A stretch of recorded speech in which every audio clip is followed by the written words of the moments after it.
Hello, guys. Merry Christmas to each and everyone listening to me today, and every person of uh, good faith.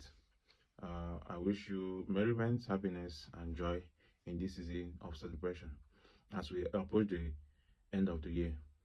Um, African Cup of Nations is currently on now, and they are kudos to the organizers for giving a break on the 25th to allow people celebrate with their families or either virtually or physically or any other way, any other means. So now the African Cup of Nations first round, that is the round one, um, finished on the 24th of December, and today, the 26th of December, the round two will begin. So, and I must say that this year's Nations Cup has been amazing. I mean, it's been amazing. Yeah, I think the Moroccan government and organizers they have been they have done absolutely well in the way they organize the game, both the graphics, both the pitch, the turf, the stadium. In as much as yeah, maybe the fans, it's just the beginning of the competition. Maybe the stadiums are not filled up completely, but yes, you can see passionate fans, the ones showing up. And I know with as time goes on, as maybe uh, when the knockout stage starts, I believe that the fans will start turning up and coming and coming and coming. Probably some people are still going to, fly into Morocco to participate. Some people just want to for the celebration of Christmas and maybe New Year before they'll fly in. So far so good. Talking about the performance of the teams that are involved in the Nations Cup. They've been amazing. Some have been professional and some are not. But the good thing about this is 85% of the teams have been professional. I mean, they showed their professionalism in terms of football display. So, Morocco kicked off the game, the tournament, as tradition always does. So, which they did absolutely well, and they won Comoros. They played fantastic, like professionals, like players playing in Europe in big clubs, like and playing in Champions League and playing in the top games in Europe and all over the world. So, which they did perform. Um, there are some I didn't really enjoy the Mali Zambia. It's forgive me, I'm not saying African football is not good, but like it looked like a home based game.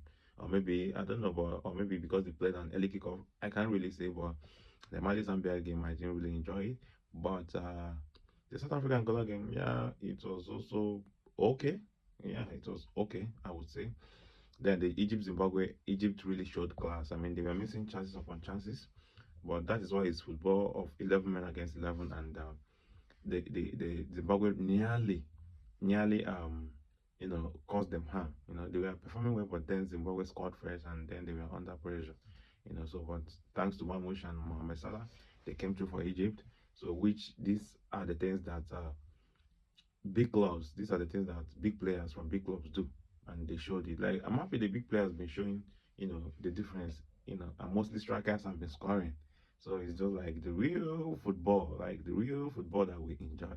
Not so much passing, passing, passing. It's just like attack. Do the game. I mean, it's never been boring.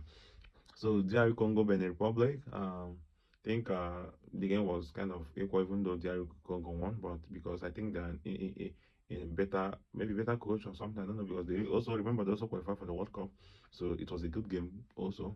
Yeah, and the DR Congo guys, very few players. Like when I mean top players from Europe. So you can see some of them like Mbemba, Tanzwebe, Wan-Bissaka, Masuaku. These guys have been playing top level for some time. Yeah, so they really tried. And then the next game was Senegal. I mean, it was amazing. Senegal really played like world class footballers. I mean, from Mane, Ndiaye, Ismail Sarr, Nicholas Jackson.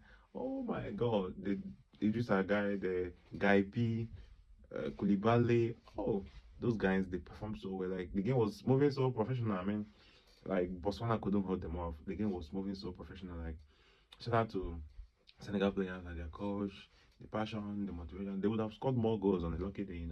So they really did absolutely well. Like they did absolutely well. Mm, See, and I'm very very sure that if they don't meet maybe their fellow top teams like Morocco, you know, or yeah, they're going to go maybe to the finals. Like Senegal is really good. I mean, he's really good. So the attack from Monaco, Jacobs from Galatasaray, they are really good. Then the next game, Nigeria, which I don't know. I just feel that Nigeria, what's lacking in Nigeria is the midfield. Iwobi keeps playing the midfield, which is not a natural midfielder, even though sometimes he does the job very well.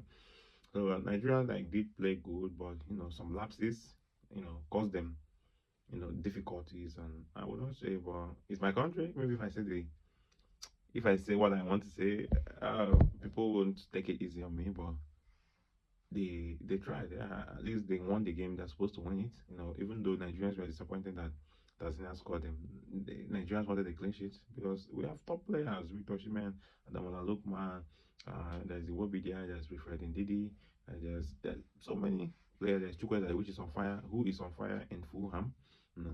So we have players. So we expect to be playing like Senegal. But then we still, but hopefully we'll go far for sure. There's a way Nigeria plays, they grow into the game. So remember the Nations Cup that Cote d'Ivoire won. Now Nigeria played finals with them. You remember how Nigeria was growing into the game.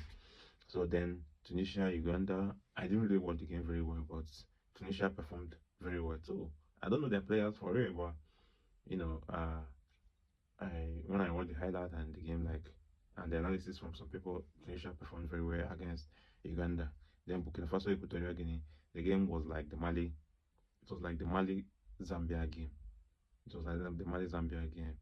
And even though Burkina Faso have some few, I think Traore was there. There's this other guy, Dango Otara, was also there. He was trying to make some dribbles and all that. So that game, it was like the Mali Zambia game, because the Mali Zambia game, the referee too was not good.